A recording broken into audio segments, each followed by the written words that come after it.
all the Can you tell us any cons that went wrong? Do you have any good any ones that went sideways? This story has not been told that much actually, and I thought of it recently because this person died, and so it brought it back up.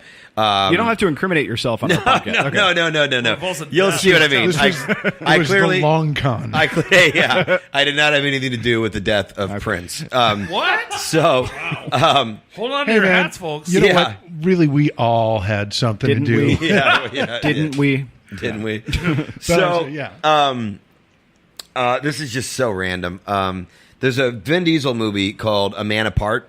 I don't know if you're okay. I've never seen it. I heard of it. I haven't seen it either, and you'll see why I was kicked out of the premiere pretty quickly. So I used to really care about going to premieres. I don't care now. That's not to say I wouldn't. If you told me I had tickets to a pretty cool one like Jurassic World, that sounds fun. I'd go to that. You know what I mean? But I don't really go out of my way or try and figure out my way in now. But I used to be a bachelor, and premieres had free food and free alcohol, and I was broke and hot chicks. So why the fuck wouldn't you like to go? Exactly. So me and Zach were chilling on the Hollywood Boulevard. I think we were down there shooting a prank idea that we already had, but a new prank idea came up. So we're sitting there, we're chilling, and all of a sudden, we see that they're setting up for a premiere. It's very obvious when they're setting one up, the red carpet and everything and stuff, and all the stanchions and the ropes. And so I'm like, I wonder which one this is. So we hover around, we hear enough conversation, we see enough clipboards that we see that it's for the Man Apart premiere. And I knew that movie was coming out as a Vin Diesel movie, so I'm like, all right, well, it's definitely studio, it's Vin Diesel, it's big, and there'll be some alcohol and some chicks there. Let's go. So we listen to everybody on the radio talking, and we notice people going in and out of the Mann's Chinese Theater, but we also noticed people going up the escalator up to a place that I don't know if it's there anymore, but it was called the Highlands. It's a club, not a club anybody that lives in LA would go to. It's like where Riverside kids would go to because they don't know any better where to go when they get up here. You know what I mean? Full of myself going, yeah. You're like, I know that. Oh no, I guess not. Yeah. But people would do events there and stuff. Exactly. Its main bread and butter is events. So I noticed that people are going in and out. Well, it's early enough in the day where, and this is a tip for anybody. I actually got into the Matrix Reloaded premiere. Was that the second one? Was it Reloaded? Yeah, I think so. Revolutions and Reloaded. Probably Reloaded was the second one, yeah. Electric Boogaloo. People will figure it out. Yeah, the Matrix 2 Electric Boogaloo. The Matrix 2, Matrix Harder. So basically, if you get to an event early enough, there's no security really, because there's nobody, most people in the right mind would not try and sneak into a premiere at 2 p.m., you know what I mean, and stay in a bathroom like I did at the Matrix 2 premiere, you know what I mean, in a stall for 4 hours until it starts. I really did that, and I really got away with that. And I got hammered. Oh, and then Hank Azaria was in the bathroom at the premiere, and we both just finished peeing, and he goes, "Hey, what's up, dude?" And I don't know Hank Azaria, but he said it I'm so happy to see you. I'm like, "Hey," and I got excited because I love Hank, right? And I'm just like, "What's up, dude?" And he goes, "How have you been?" And I'm like, "Oh my gosh, Hank Azaria thinks I know him right now." And he gives me a hug, and all of a sudden we stop. He goes, "Alex?" I go, "No." He goes, "Oh, I'm so sorry." And he walks away. You were Alex Winter. He thought I was Alex Winter from Bill and Ted's Excellent Adventure. Totally see that. Yeah. So I thought that was really great. But anyway, so that was a sidebar. So there's no security guard at the Highlands, so I walk straight in, and we're hanging out, and we're both dressed pretty nice because we were just dressed nice for this other thing we're doing. Not really premiere nice, but nice enough. And so we're walking around, and all of a sudden, after being in there for a couple hours and just thinking that we could mill about and kind of fit in and stuff, and when people would walk by, we would act like we're talking about the premiere. We go, now, and here's what I think also when they arrive, after the press, circuit part, we just started throwing around lingo and stuff, and it was working until someone just kind of walked by and said, "Hi, I'm so sorry. Who are you?" And so I just had to go into stealth mode, and I go, "Oh, Mike St. Aubin." "Oh, okay. Hi, Mike. And who are you with?" And who is it? Okay, you guys got to help me out. What press PR company? Who's one of the biggest PR companies in town? 42 West. Not 42 West. Peck Kingsley was. It's 2 names. PMR, PMK. PMK. That's the one. Yeah. So I go PMK. And so I go, Mike St. Aubin with PMK. And there, I mean, for those of you listening that don't understand, there's like famous PR companies, people that represent all the stars and walk them down the red carpets or take them to premieres and, just get them press and stuff. So so I immediately said that. And like, that's a dick on the table name. You say PMK, people are listening. You know what I mean? So all of a sudden they're just like, oh, okay, cool. And so they walked away. They left me alone. But then somebody who was a little bit of a bigger fish came back up with her and like grabbed me quick and said, "I'm sorry, one more time. Who did you say you were?" Mike St. Aubin with PMK. Oh, okay. And what are you here for? And I go, oh, well, actually, I don't want to talk about it in front of everybody. Is there anybody where we can go aside? And I did that as a move. Like, well, I didn't have it planned yet. Like, I'm usually really thought out. Like you heard with the subway, the Santa Clarita, and the general manager. Like, I didn't really. I'm like, we were doing this one by the seat of our pants. So as we're walking to an office, I'm going, "What's your plan? What's your plan? What are you going with? What are you going with?" And me and Zach are good at improv, so he knows to yes and not go against anything in it with me. So we get in the office, and all this. They said, "What's going on?" I go, "Listen," and I did do this. I had Googled. I had looked up the name of the movie and saw that the director was F. Gary Gray. No, I hadn't looked it up. I saw a poster there and it said F. Gary Gray. Also, what film was this again? Say what? A Man Apart. Oh, Man Apart. Okay. A Man Apart. And starting anything like that with the word "listen" makes you sound more important. Yeah, exactly. Listen. I go. Listen. I don't want too many people to know about this, and I don't know where the fuck I got this idea because it's ridiculous. I go, but Prince is interested in coming in and performing as a surprise and doing 2 songs. One will be one of his own hits, and the second one will be Happy Birthday for F. Gary Gray. And all of a sudden they go, "It's his birthday?" Like here's these people that are throwing the event. They had no idea it's the director's birthday. Now, this is many years ago where, like, we're not all on smartphones. You can't just prove something right away. This is 2000. You'd have to look up what year that movie was. I think this would be 02. 2003, I think, or 2. Yeah.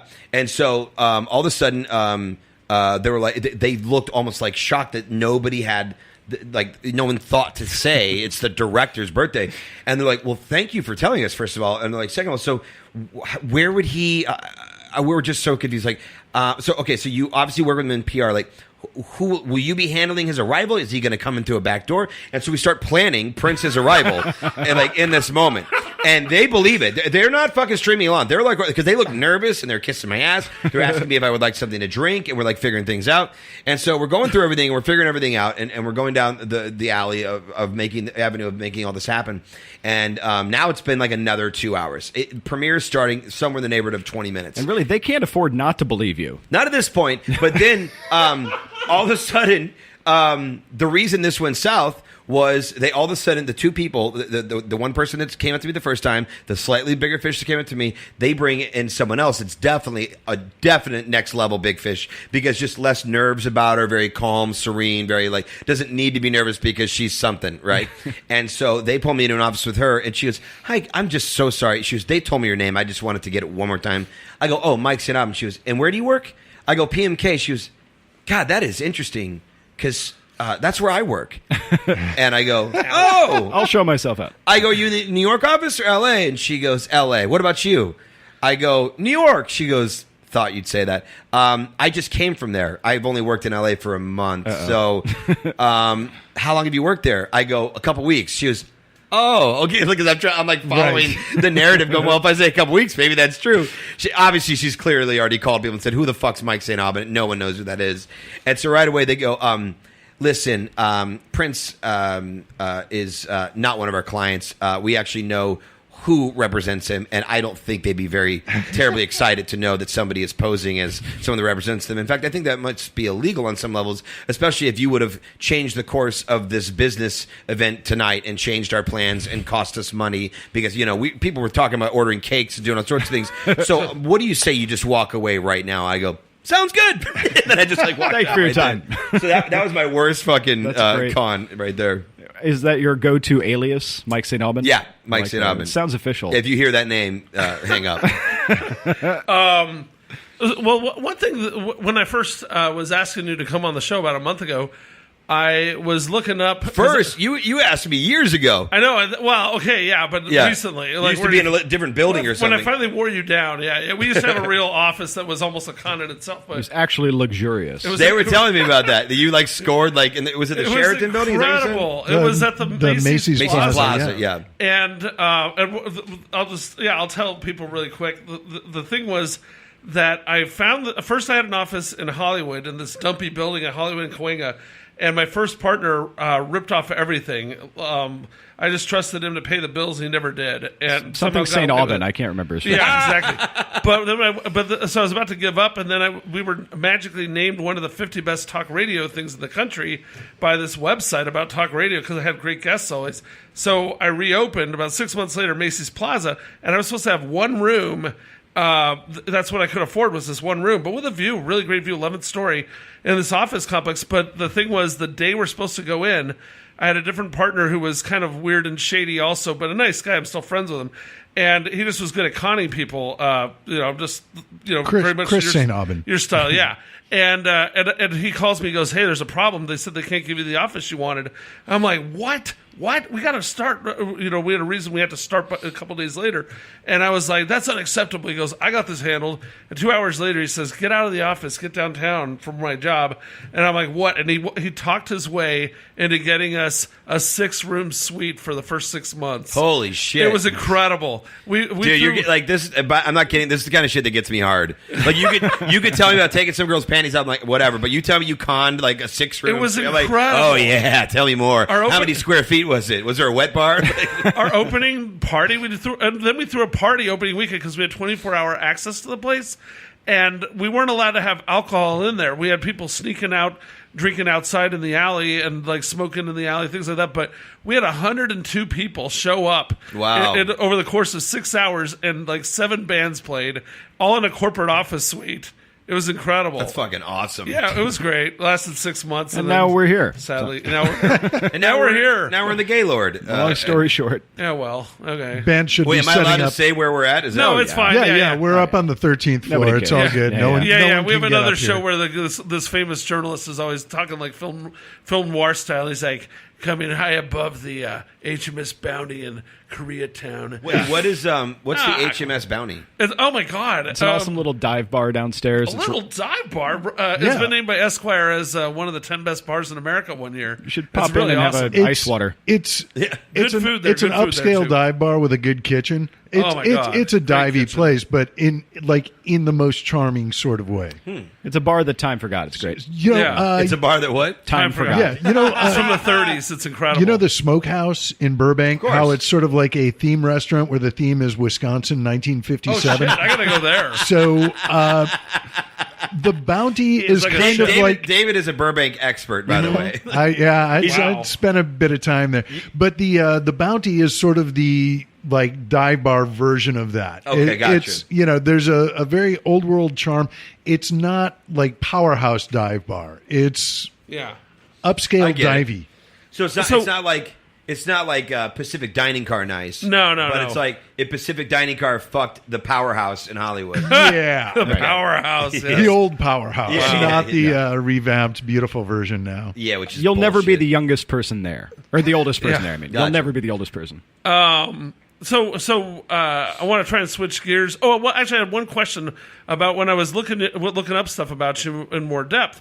I read comments on IMDb about Con, and you had some people who were wildly fanatical about it in a good way, and then some people were like, "God, this guy put so much effort into these cons, and it's like just buy the goddamn Subway Right. sandwich or what?" Just, Yeah. did you ever see those comments? And it's like I did, and- it's pretty incredible. I'm like, so what do you have to say to that?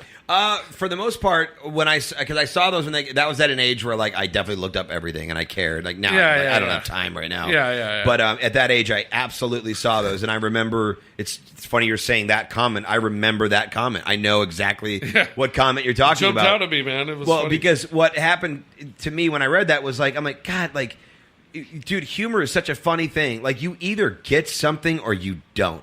It is so fucking subjective because to me, there is so much humor on the idea of a long walk for a short drink of water. I think it's so funny that I wasted a week and a half of my life, all of my resources, all of my time to get a fucking meatball sub for free. That's so love it too. funny to me. Yeah. But if you don't think that's funny, then you just don't think that's funny. Yeah. And that guy or girl, I love how we always assume a troll is a guy, by the way. I mean, Yeah. Yeah, it's a good bet. Yeah, Yeah, there's was some- there any Looking at the cases numbers. like? Was there any case of like someone like? Did you ever feel bad after one? Really? Did you ever hurt anybody's feelings or? Yes. Oh, I'll tell you wow. which one it was. Wow. I'll tell you which one it was. There was one called, this fits the, oh man, that's awful. This one, okay, there was an episode called the porn episode. I wanted to go to a porn premiere. So They have porn premieres? Yeah.